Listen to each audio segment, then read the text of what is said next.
Entries to Editor's Choice were up 87% this year.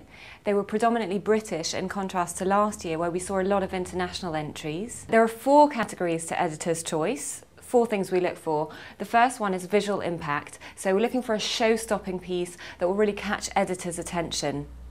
The second category that we're looking for is technical excellence. So we're looking for some kind of technical innovation. The third category is overall originality and inspirational craftsmanship.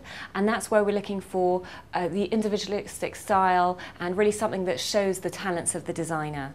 And finally, the fourth category is commercial vision. So we're looking for a piece that shows a little bit of business acumen, some research into the market, and a sensitivity to what the retailers are really looking for.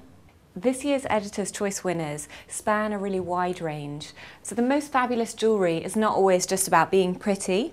Many of the Editor's Choice winners used materials in unexpected ways, and they created jewellery that ranges from really striking to completely way out. Some of the most eye-popping and way out jewels awarded by Editor's Choice include the ring by Big Ant. It was inspired by a fantasy of snails in outer space. D2W's ring was made using 3D photography and laser sintering. It's a jewel that's haunting but could be romantic to some. Some of the Editor's Choice jewellery that's easier to simply just throw on and wear and feel great includes Babette Wasserman's Windsor Magma necklaces with their chain of delicately woven silk. Then there's Jessica Jewellery's pendants, which transport gorgeous photography onto acrylic. Malcolm Morris's bracelet is a bold and striking piece that photographs well, and that's why it was chosen. The edgy look of oxidized silver creates a contrast with the softness and luster of the pearls. It's a tactile piece and it's very obviously handcrafted. It draws your attention to the process that goes into making jewellery. One of the important elements to look at is materials. We're seeing unusual combinations of materials. Amongst the Editor's Choice winners, there was the branch, which combines yellow gold with wood. This is a really difficult combination to do because if you think about it, you cannot solder the gold metal onto wood because there's the risk of it catching fire. So it's rather a technical feat to create that jewel. Another example of jewellery that combines unusual materials is a Marni bangle that combines leather with paper.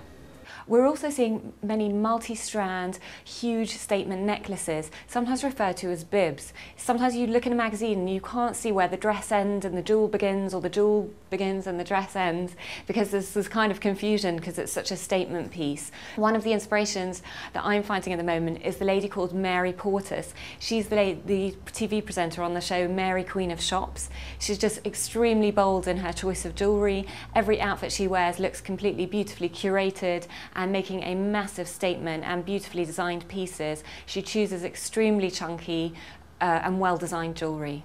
Some of the examples of these multi-strand, huge statement necklaces come from Erickson Beeman, Tom Binns, an example from on ASOS.com called Carrera, and also Marlene Berger has done a piece called The Lattice Necklace.